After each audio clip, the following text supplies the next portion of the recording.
আমি একটা বাসায় কাজের মহিলা হিসেবে কাজ করতাম। আমার বয়স 20 বছর। আমি দেখতে সুন্দরী ছিলাম। আমি যে বাড়িতে কাজ করতাম সে বাড়িতে একটা ছেলে ছিল। তার নাম স্বপন। সে ইন্টারের পড়ত। একদিন সেই ছেলেটি আমায় কিছু টাকার লোভ দেখিয়ে ঘরে বন্দি করে ফেলে।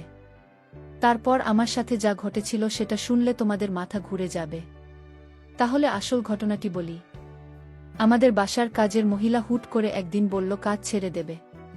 প্রায় 3.5 বছরের কিছু বেশি সময় ধরে সে আমাদের বাসায় কাজ করছে। তার কাজ ছিল খুবই ভালো, তাকিয়ে থাকার মতো। আমরা তাকে আন্টি ডাকতাম। কাজ ছেড়ে দেওয়ার কারণ হলো সে পরিবারসহ ঢাকা শহর ছেড়ে নিজের দেশের বাড়ি কিশোরগঞ্জ চলে যাবে। হুট করে নতুন কাজে মহিলা কোথায় পাবে এ নিয়ে আম্মু খুব টেনশনে পড়ে গেল। কারণ এখন 80% মহিলারাই গার্মেন্টসে চাকরি করছে। বাসা বাড়ির কাজের চেয়ে গার্মেন্টসের কাজে তাদের আয় বেশি হয়। আম্মু টেনশন শুনে কাজের আন্টি বলল সে নিজেই তার পরিচিত একজনকে জোগাড় করে দেবে। আম্মু কিছুটা নিশ্চিন্ত হলেও পুরোপুরি ভরসা করতে পারল না। সবার কাজ তো আর পরিপাটি নয়। তাই আন্টিকে বলল তিনি কাজ ছাড়ার আগে যেন একদিন সেই মেয়েকে নিয়ে আসেন। একদিন কাজ করে দেখতে হবে। ভালো না হলে আম্মু নিজেই লোক লাগিয়ে কাউকে খুঁজে নেবে। কথাম তো একদিন মাত্র 20-25 বছরের একটা মেয়েকে সাথে করে নিয়ে এল সে। মেয়েটাকে দেখে আমরা অবাক হলাম। দেখতে যেমন সুন্দর, পরনের পোশাকও তেমনি পরিচ্ছন্ন। এই মেয়ে বাসার কাজ করবে ভাবতে আমরা আশ্চর্য বোধ করছিলাম। কাজের আন্টির পরিবর্তে সেদিন কাজ করল মেয়েটা। আন্টি এবং আম্মু মিলে দিক নির্দেশনা দিচ্ছিল। কাজ শেষে তাদেরকে চা বিস্কুট দেওয়া হলো। খেতে খেতে মেয়েটাকে পরিচয় করিয়ে দিচ্ছিল আন্টি। সে বলল তারা যেখানে থাকে সেখানে এই মেয়েটা তার একমাত্র ছেলের সন্তানকে নিয়ে ভাড়া এসেছে। নতুন এসেছে এলাকায়। এসে সবার কাছে অনুরোধ করেছি, কেউ কোনো কাজ জোগাড় করে দিতে পারলে উপকার হবে। মেয়েটির স্বামী আছে, কিন্তু তার স্বামী তার সাথে প্রতিদিন জমা করে। তাই সে চলে এসেছে। তাই সে রাগ করে এখানে এসে নতুন ভাড়া নিয়েছে। আর 2টা বাসা বাড়ির কাজ করছে বর্তমান। আগে কখনো করেনি। 1 তারিখের আগে থেকেই মেয়েটি নিয়মিত কাজে আসতে লাগল। একদিন দেখলাম কাপড় ধরছে আর ফুপিয়ে কাঁদছে সে। আমরা নানান রকম প্রশ্ন করার পরও সে কিছুই বলেনি। এরপর থেকে প্রায়ই দেখতাম সে কাছে। আমরা অনেকবার জিজ্ঞেস করার পর কিছু জানতে না পেরে একসময় জিজ্ঞেস করা বন্ধ করে দিলাম। একদিন সে তার ছেলেকে নিয়ে এলো। প্রথমবার ছেলেকে এনে সে অনেক সংকোচ বোধ করতে লাগল। আমরা তাকে সহজ হতে ভরসা দিলাম। যেহেতু বাচ্চাটা ছোট সেতু মাঝে মধ্যে আনতে পারি। শুনলাম প্রতিদিন ছেলেটাকে ঘরে একা তালা মেরে চলে আসে। আশেপাশে মেয়েটার কোনো আত্মীয় বা পরিচিত নেই। দেশের বাড়ি বরিশাল। এরপর থেকে ছেলেটাকে প্রায় নিয়ে আসত। আমরা তাকে সব সময় এটা সেটা খেতে দিতাম। বাচ্চাটা ভয়ে নিতে না চাইলে তার মায়ের কথাই নিত। খুবই শান্ত বাচ্চা ছিল। একদিন মেয়েটা বাচ্চাকে কোলে নিয়ে এসে আমাদের রান্নাঘরে বসল। আমি রান্না করছিল। আমি আম্মুকে সাহায্য করছিলাম। সে বসার পর কান্নার বেগ বেড়ে উচ্চস্বরে পৌঁছে গেল। আমরা জিজ্ঞেস করার পর সে সবকিছু আমাদেরকে বিস্তারিত বলল। কোনোভাবে আমাদের কাছে সাহায্য চাইল। মেয়েটা যা যা বলল তার মতো করেই সবকিছু বর্ণনা করলাম। আমি বাবা মায়ের একমাত্র মেয়ে ছিলাম। আমার বড় 2 ভাইয়ের একজন সরকারি চাকরি করে, আরেকজন মুদি দোকানি। সবার মধ্যে একমাত্র হওয়ায় আমার দাবি ছিল অন্যরকম। ধরাকে সরা জ্ঞান মনে করতাম। আমার অনেক অন্যায় আবদার সবাই পূরণ করত। আমি ছিলাম সবার দুর্বলতা। সবাই এত পরিশ্রমের কারণে আমি বিক্রি যাচ্ছিলাম সেটা কেউ বুঝল না।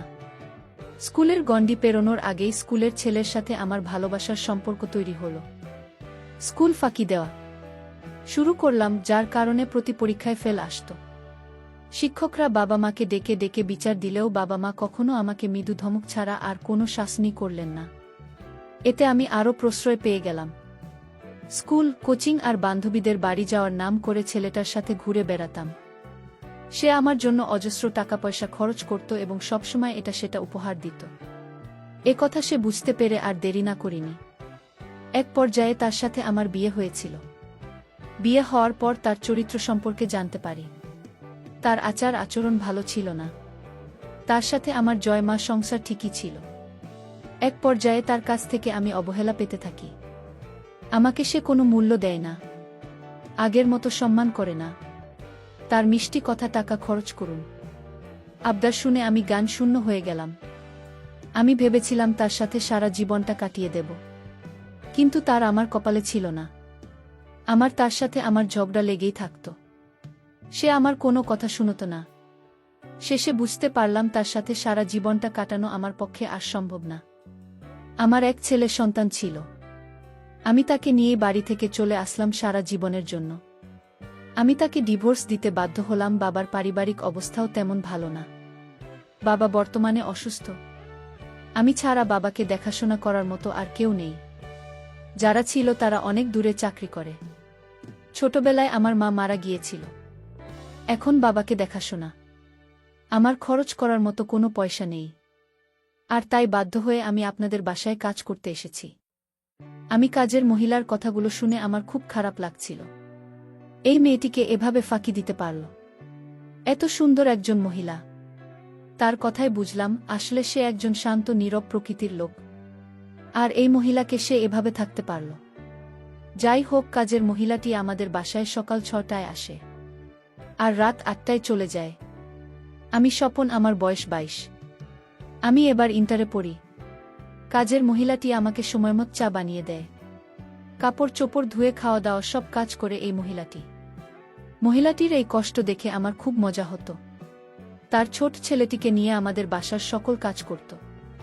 একদিন কাজের মেয়েটি আমায় বলল, স্যার, এ মাস শেষ হতে আরও 5 দিন বাকি, কিন্তু আজ আমার কিছু টাকার দরকার ছিল। কারণ বাবা খুবই অসুস্থ। বাবার জন্য আজ ওষুধ কেনার মতো কোনো পয়সা নেই। তাই যদি আজ আপনি 200 টাকা দিতেন তাহলে খুব উপকার হতো। ঠিক আছে, আপনি আসুন আমার সাথে। কাজের মহিলাকে নিয়ে আমি একটা রিকশায় করে বাজারে গেলাম। ওষুধ থেকে তার বাবার জন্য ওষুধ কিনে দিলাম, আর তাদের জন্য 2 কেজি গরুর মাংস কিনে দিলাম, আর 1000 টাকা তার হাতে ধরিয়ে দিলাম, নাও, এটা খরচ করো। কাজের মহিলা তখন আমায় বলল, এত বাজার দিলেন, আমার এত কিছু লাগবে না, শুধু ওষুধ দিলেই হবে বাবার জন্য। মহিলাটি ভেবেছিল তার বেতন থেকে হয়তো আমি টাকাগুলো কেটে দিব। মহিলা কোনোভাবেই গরুর মাংস নিতে চাইল না। আমি বললাম, আরে রাখুন সবগুলো, আমি এটা আপনাকে এই মাসে বোনাস দিলাম। আপনার বেতনটি কি আপনি পাবেন? কাজের মহিলাটি অবাক হয়ে বলল, দেখুন, আপনি আমার জন্য এত কিছু করছেন কেন? সে বলল, আরে আজ যদি আমার একটা বোন থাকতো তাহলে আমি কি তাকে দেখতাম না? কিন্তু আমার কেমন জানি একটা সন্দেহ হলো। ছেলেটি আমাকে এভাবে আর্থিকভাবে সাহায্য করার কারণ কি? আমার কেমন জানি বিষয়টা অদ্ভুত লাগল। যাই হোক, আমি বাজার নিয়ে বাড়িতে ফিরলাম। তারপর রান্না করে বাবাকে খাওয়ালাম। পরের দিন আবার যখন তার বাসায় কাজ করতে গেলাম, তখন বাসার ছেলেটি, মানে আমি যাকে স্যার বলে ডাকি, তার নাম স্বপন। সে আমাকে তার রুমে ডাকল এবং বলল, আপনি আমার জন্য ভালো করে একটি চা বানিয়ে নিয়ে আসুন। ঠিক আছে স্যার, আপনি বসুন, আমি আসছি। স্বপন তখন আমায় বলল, আপনি আমাকে স্যার বলবেন না, আপনি আমার নাম ধরে ডাকবেন। আমি তার কথা শুনে কিছুটা অবাক হয়েছিলাম। তারপর চা নিয়ে আসলাম, যা তাকে সে আমার খুব প্রশংসা করল। আপনার হাতের চা অনেক ভালো হয়। আমি তার এই কথা শুনেও কিছুটা আশ্চর্য হলাম, কারণ ইদানিং লক্ষ্য করছি সে আমার প্রশংসা করছে। আমার কি লাগবে না লাগবে সব কিছুই দেখাশোনা করছে। একদিন স্থাপনের মা বাবা ঢাকা বেড়াতে যাবে, কিন্তু স্বপন যাবে না, কারণ তার নাকের সামনে পরীক্ষা। আর তাই সমস্ত বাড়ির দায়িত্ব আমার হাতে বুঝিয়ে দিলেন। তাদের আসতে নাকি 1 সপ্তাহ সময় লাগবে, আর তাও বলে গেলেন, আপনি 1 সপ্তাহ স্বপনের দেখাশোনা করবেন, আর রাতেও এই বাড়িতে থাকবেন। আমার কিছুই বলার ছিল না, কারণ আমি যদি তাদের এই কথা পালন না করি তাহলে হয়তো আমার চাকরিটা চলে যেতে পারে। আর তাই বাধ্য হয়ে আমার 1 সপ্তাহ আমি এই বাড়িতে থাকার সিদ্ধান্ত নিলাম। আমার একটা ভয় কাজ করছিল স্বপনের জন্য, কারণ স্বপন ইদানিং আমার বাজার খরচ, তারপর বাবার ওষুধের খরচ কেন দিল। পরের দিন তার মা বাবা চলে গেল ঢাকার উদ্দেশ্যে। এখন বাড়িতে আমি আরও কাজের মহিলাটি। এত বড় বাড়ি, আর সেই বাড়িতেই শুধু 2 জন মানুষ। আমাকে কেমন জানি একটা ভয় কাজ করছিল। স্বপন বাথরুমে স্নান করছিল, তখন আমায় ডাক দিয়ে বলল, ভুয়া, আমি তোমাকে ডাকছি, আমার কথা শুনতে পাওনি তুমি? আমি বললাম, বলুন স্যার। তখন সে বলল, তোয়ালেটা নিয়ে যেতে। আমি তার তোয়ালেটা এগিয়ে দিয়ে আসলাম। তারপর আমি এখান থেকে চলে আসলাম। আমি ভাবলাম, অন্য কোনো দিন তো আমায় সে বাথরুমে কোনো কাপড় নিয়ে যেতে থাকে নাই, আজ কেন ডাকল? স্বপনের প্রত্যেকটা কাজ আমার কাছে অদ্ভুত মনে হলো। রাতের খাবার দিতে গেলাম স্বপ্নের রুমে। স্বপন তখন আমায় বলল, আমি একটা কথা বলতে চাই, কথাটা শুনে যান। আমি বললাম, কি স্যার বলুন। সে তখন বলল, দেখুন মা বাড়িতে থাকতে আমি মায়ের রুমে ঘুমাতাম। আমি একা একা রুমে ঘুমাতে ভয় পাই, তাই বলছিলাম। আমি তার কথা বুঝতে পারলাম, কিন্তু আমি কোনোদিন দেখি নাই তার মায়ের রুমে তাকে ঘুমাতে।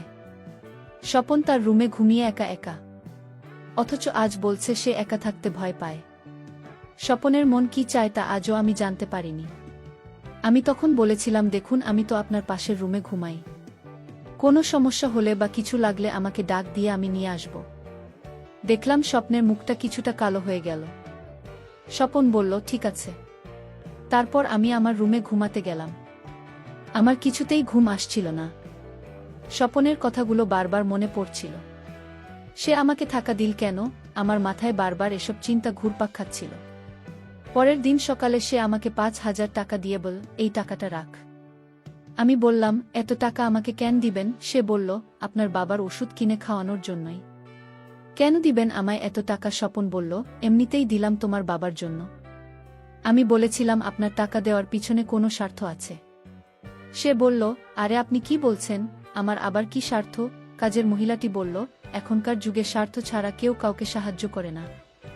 আরে আপনি টাকাগুলো রাখেন তো। কাজের মহিলাটি বলল, আমি মানুষের বাড়িতে কাজ করে সংসার চালাই, কিন্তু কারো দয়ায় আমার পছন্দ না। আপনার টাকা আপনার হাতে রাখুন। স্বপ্নের মনটা অনেক খারাপ হয়ে গেল। আমি তাকে তার বাবার জন্য ওষুধ কেনার টাকা দিলাম, আর সে কিনা আমাকে সন্দেহ করেছে। স্বপন আসলে আমার কাছে কি চায় আমি এটা ভেবে পাচ্ছি না। একদিন তাকে পরীক্ষা করার জন্য আমি তাকে বললাম, ঠিক আছে, আপনার টাকা ফিরিয়ে দিয়েছে বলে আপনি আমার প্রতি রাগ করছেন। ঠিক আছে, আপনার টাকাগুলো দেন, আমি নেব। স্বপন তখন খুশি হয়ে বলল, আমি নিজেকে ধন্য মনে করতে পারলাম আপনাকে সাহায্য করে। কাজের মেয়েটি বলল, আপনি বলেছিলেন আপনি ঘরে একা থাকতে ভয় পান, আজ আমি আপনার ঘরেই থাকব। সে আরও খুশি হল। আমার কাছে মনে হলো সে যেন আকাশের চাঁদ খুঁজে পেয়েছে। সে এতটাই খুশি হয়েছিল। আমি আজ তাকে পরীক্ষা করার জন্যই তার ঘরে থাকতে রাজি হলাম। আমি নিচে একটা চাদর বিছিয়ে শুয়ে পড়লাম। স্বপন তখন বলল, আরে আপনি নিচে শুয়ে আছেন কেন? কাট আসুন। সে বলল, না, আমি কাজের মানুষ, আমাকে নিচেই মানায়, আমি নিচে থেকে আমার অভ্যাস আছে। আমি তারে এত করে বললাম, সে আমার কোনো কথাই শুনল না, নিচে শুয়ে পড়ল। কাজের মহিলাটি কিছুক্ষণ পর না দেখে ঘুমাচ্ছিল। আমি ভেবেছি সে সারাদিন কাজকর্ম করে ক্লান্ত হয়ে গেছে আর তাই সে ঘুমিয়ে পড়ল। কিন্তু কে জানত কাজের মহিলাটি ঘুমের ভান করে শুয়ে আছে।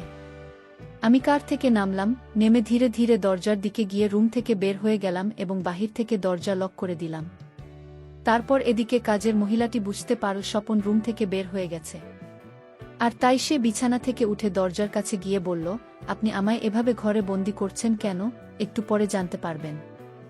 হঠাৎ দেখলাম একটা দাড়িওয়ালা, মাথায় টুপি পরা, মনে হয় কোনো ধার্মিক লোক। স্বপন বলল, দেখুন তো ওনাকে চেনেন কিনা।